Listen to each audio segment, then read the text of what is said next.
You want to know which players are going to absolutely smash for fantasy football week 4? Well, we're about to tell you. Welcome back, Endgame community. I'm Pierre. He's Chris. We're going to give you our boom picks for this coming week. Talk about some players that we think will absolutely go off to help you get that W. All right, Chris, let's start. Who's your first boom? Believe it or not, I'm going to give you a Seattle Seahawk. No, not DK Metcalf, not Tyler Lockett, and shockingly, no, not Geno Smith. I think Rashad Penny is going to boom this week because it's the Lions, and the Lions are still one of the worst run defenses in the NFL. And, even though a couple weeks ago when Walker was finally active, it looked like more of a split, what did we see last week? It was pretty much all Rashad Penny getting the carries. Walker barely involved. And Penny had a nice game. He didn't get a ton of work, but he averaged almost 5 yards per carry. Now he gets a terrible Lions run defense. I think we could see Rashad Penny go over 100 yards.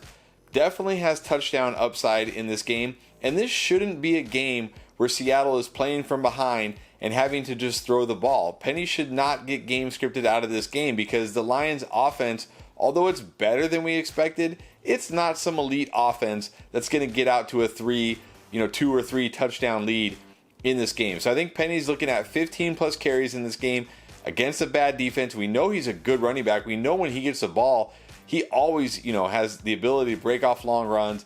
He gets the goal line work.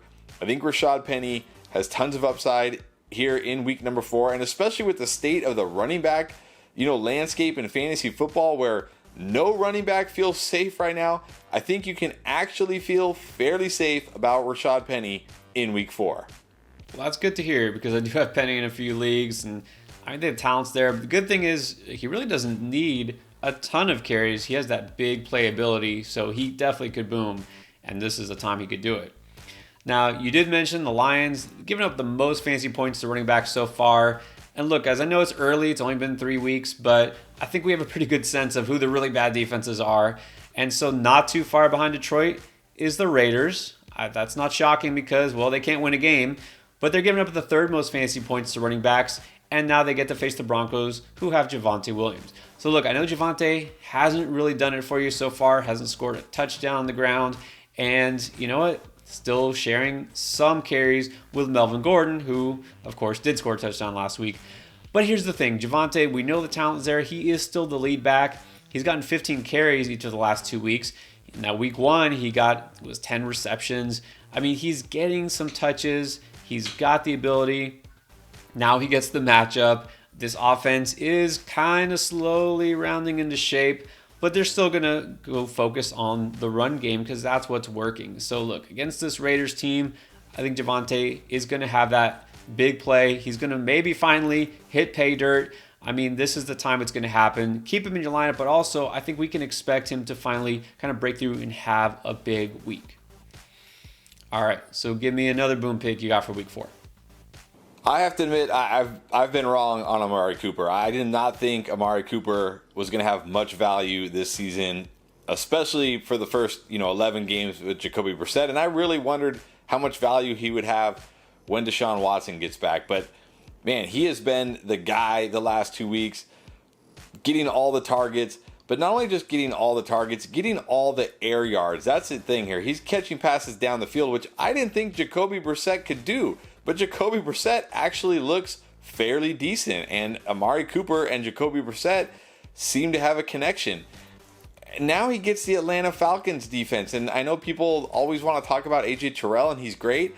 But passing games and wide receivers still do great against these defenses. DK Metcalf just had his best game of the season last week against the Falcons. I mean, this secondary is nothing to be scared of. It's not a secondary to avoid by any stretch. Amari Cooper is going to have plenty of chances away from Terrell, and even against Terrell, I think he'll be fine. And just seeing that connection with him and Brissett, and the fact that Brissett can get him the ball down the field, that's the part I did not think would be there. I did not think Jacoby Brissett could get him the ball down the field, but he has, and this offensive line gives Brissett time. So I think Amari Cooper, he's had 2 great games in a row. I think he keeps it going here for a 3rd straight week. If you've got Amari Cooper, roll him out with confidence. He's going to have another huge game in week 4. I mean, look, based on how he's doing so far with Brissett, that should give you even more confidence that maybe he really helps you win your league when Deshaun Watson is a quarterback late in the year during the fantasy playoffs. But for now, yeah, you have to start him this week for sure. Now, I know this might seem obvious, a guy that I've just gone out and said I'm never going to sit him again if I have him. That's the sun god himself, Amon-Ra St. Brown. But then last week, just as we're just ready to declare him the best receiver in the league, he kind of took a step back, like didn't have an amazing game. He actually didn't score a touchdown. 6 catches, 73 yards. That's not bad. I mean, that's fine. But he wasn't even the leading receiver on his team. He got outproduced by Josh Reynolds, of all people. So is this something that maybe he's kind of stopped with his completely ridiculous on-fire streak of being dominant? I don't think so. Because, look, here's the thing. He did get banged up for a little while in that game, too. We forget. But he's getting Seattle. So there's that, right? Seattle, not a good defense. I think we can agree on that. He did face Seattle last year, and he went for 111 yards, 8 catches, and a touchdown. I think he could do even better this week. But also, we have to consider the fact that this is a team that is going to go to him just as frequently, if not more. It sounds like DeAndre Swift maybe won't play, and if he does, he's going to be very limited or ineffective. I think we're going to see a ton of targets go to the Sun God in this game. I mean, he's a must start, I think, just going forward anyways, but I think he goes back to his ridiculous ways and is a top 5 receiver this week. I'm just going to go ahead and declare that for him. All right, Chris, give me one more boom pick for this coming week. Yeah, I guess I'm taking some risks tonight because I said Rashad Penny is a boom running back, and now I'm going to say Russell Wilson is a boom quarterback. And look, we've had a lot of kind of disappointing, I guess, stud quarterback performances to start the fantasy season, but Russell Wilson right up there with one of the most, if not the most disappointing starts. But this feels like a get-right spot, right? Last week, Joe Burrow against the Jets felt like a get-right spot, and he got right. Russell Wilson against the Raiders this week feels like a get-right spot. What did we see in week 3? Ryan Tannehill, like, throwing to every, like, just really, like, Ryan Tannehill, like, it just seemed like every time he dropped back, he, like, was completing the pass to somebody. Derrick Henry looked like vintage Derrick Henry. Now, I know that doesn't help Russell Wilson, but it does help Russell Wilson that this defense, for whatever reason, a defense that we thought was going to be a lot better this year, isn't. It is not very good. It is giving up yardage. It's giving up, wide open receivers all over the field. Sutton and Russ have that connection. They've looked great. They looked great on Sunday night. They didn't put up points necessarily, but they looked great. They have the connection. Judy, now a week removed from that injury, should be healthier. I think he has a big game. I think we finally see the Russell Wilson we've been waiting for. The Russell Wilson we expected to see all season. I think we see it. It's week 4. This offense is starting to gel, and I think it all comes together this week in a great spot, in a great matchup. And Russell Wilson reminds everybody that he's still a very talented quarterback and reminds everybody why Denver, spent so much to go out and get him.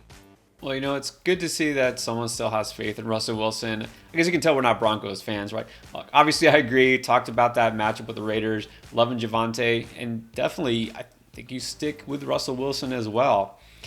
And in that same note, I'm going to talk about a quarterback that, look, we both faded pretty hard last week. We told you over and over again, don't start Tom Brady in week 3.